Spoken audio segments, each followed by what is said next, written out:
Smiling Friends premiered, and it may have changed the entertainment landscape as we know it. I'm not kidding. Get out of my head! Get out of my head! I won't lie and say that it's the funniest show of all time, but as far as adult animated comedies go, especially ones by Adult Swim, Smiling Friends is high on my tier list. And not just me either, as it appears that there's been massive reception from audiences, which means that there will inevitably be massive reception from executives throwing more money at the show. That's why I don't just want to do a review of Smiling Friends Season 1, but also discuss how the show just changed the game for the animation industry as a whole.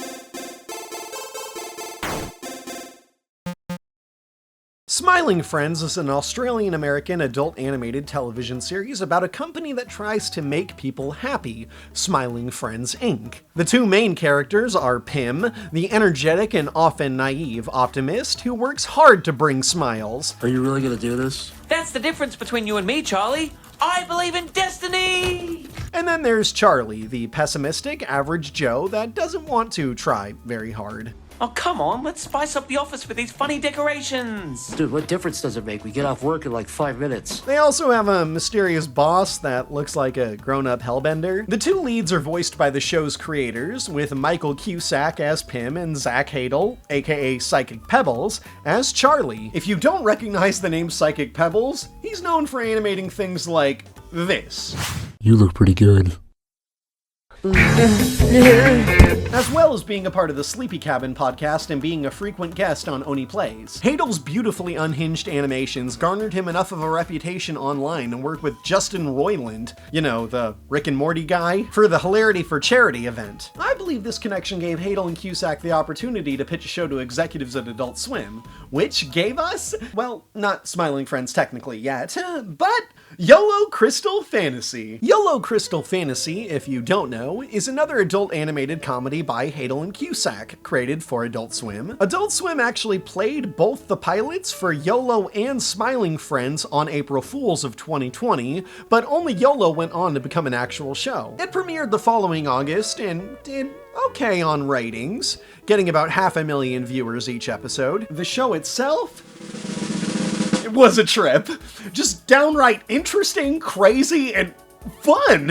I would have hated watching this show on Adult Swim when I was younger, with live cable where I couldn't pause to see all the hilarious minute details that these online animators are known for. And Adult Swim must have appreciated this effort since they ordered a second show from them, this one being Smiling Friends. And with a new show came a new budget. A much larger budget since the show was able to get more celebrity voice talent and work with more production companies like... No, not Bento Box! Bento Box Entertainment is a subsidiary of Fox, best known for Robert's Hamburgers. Bento Box is worst known for... Worst known for? Is that a phrase? I'm making it up. Worst known for Brickleberry, Border Town, and The Prince. Their shows tend to have uninventive animations that feel like they're trying too hard to be something else. And the writing is so cringy you'd swear it came from the boys' locker room of a middle school. Besides, if she was a prostitute, why didn't I wear a condom? Aside from the company not having an exceptional reputation, let's be honest, it's hard to translate internet content to fit mainstream formatting. Either the content just isn't meant for a long-form TV show, or the executives can't cooperate with the creators. Yes, YOLO Crystal Fantasy was awesome, but too many cooks can spoil the broth. Oh no. And now I'm going to have that song stuck in my head for the next week. Too many cooks, too many cooks. So it's safe to say fans had trepidations as to whether or not the show would translate to a full series cartoon. But hey, from what other internet creators are saying, they seem to have enjoyed the show as much as I did. Well, except for this guy who's such a pro, he has some gameplay thrown over his review. He's just like my favorite streamer, Roger Ebert. Boring and predictable? You're boring and predictable. So why is this guy wrong? Well, let's start off with the animation. I know I was nervous with Bento Box helping, but many characters and designs still feel inspired by Hadel and Cusack's quirky style. I've been a fan of PsychicPebbles for a long time, so it's incredible to see him work in tandem with Fox's annoying little sister. In fact, Actually, Bento Box played to their strengths. They sat back and let the internet guys create what they wanted, but helped out with background characters or more difficult portions of the show, like live action or 3D stop motion bits. The use of mixed media in the show was phenomenally playful. It was unique enough to catch the eye, but wasn't overdone to grow obnoxious. One of the most memorable characters for me was this Don Bluth looking elf guy. I loved every frame of his animation. Nasty, rotten thing. Wonderful parody. And he's in most of his episode, not just a quick one scene thing. This episode sees our main characters going inside the Enchanted Forest and basically turning into a satire of the entire fantasy genre. They have another episode that satirizes the horror action genre, and another for the mystery whodunit genre. It makes me wonder about the future possibilities of the show when they're capable of pulling off such fine gags like this. If I had to make one gripe about the animation, I would say I wish there was more, how do I put it, fast-moving animation bits like this from the pilot. I'm so glad you boys came.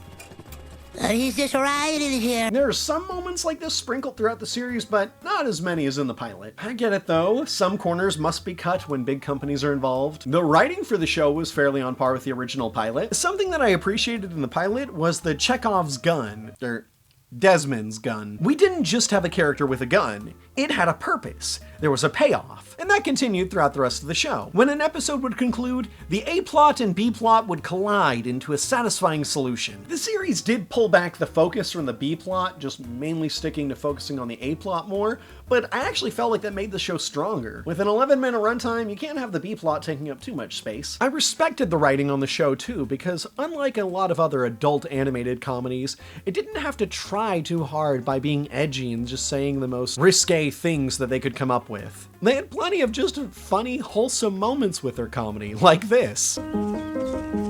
Picking up twigs, I like picking up twigs. 1 twig, 2 twig, 3 twig, 4. I like twigs and I want some more. Oh, thank you, Mr. Bird. How do you not like that? Oh, and if you liked this red guy, the main B-plot character of the pilot, sorry to tell you, but he's not really in the show much. I thought he wasn't very interesting anyway in the pilot, so it was a good move in my eyes. The odd couple dynamic between Pim and Charlie is simply enticing. The likability of the characters can for sure be attributed to their voices. Hadel and Cusack represent the characters perfectly. I mean, they should, they created them. But their voices playing off each other is like peanut butter and jelly.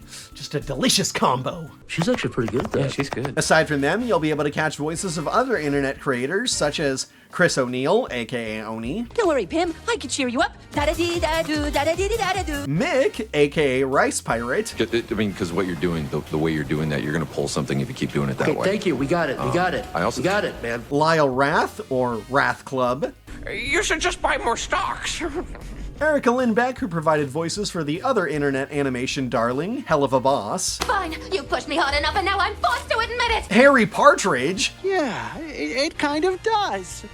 And how could I not mention the Chills cameo? Number 15. Could I get the number 15? Then, bridging the gap into the mainstream, the cast also included people like Finn Wolfhard, aka the kid from Stranger Things, well, one of them, and his brother, for some reason. Perry Caravello and Jane Badler, who are two seasoned actors in their own right, make memorable live-action appearances in the show. Hello.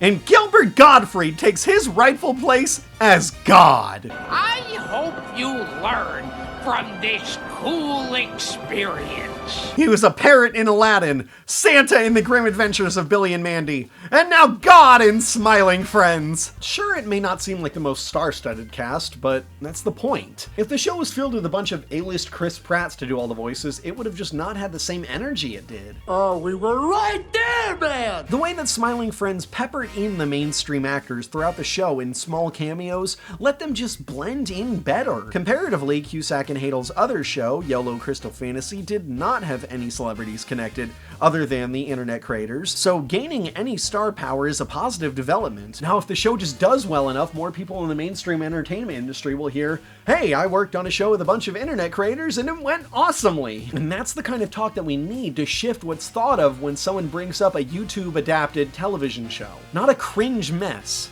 but an unpredictable breath of fresh air. I hope we can start seeing YouTube animators be granted shows on mainstream platforms. And if we do, we'll have Zach Hadel and Michael Cusack to thank, and Justin Roiland. And if you want to do your part in helping Smiling Friends out, watch it!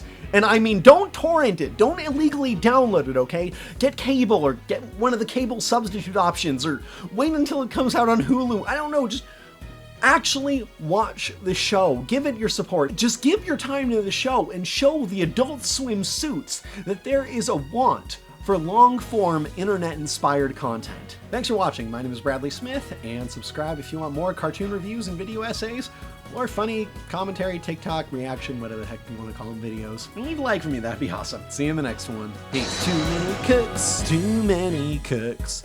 Too many cooks, too many cooks. Too many cooks, too many cooks. Too many cooks, too many cooks. How's the rest of the song go?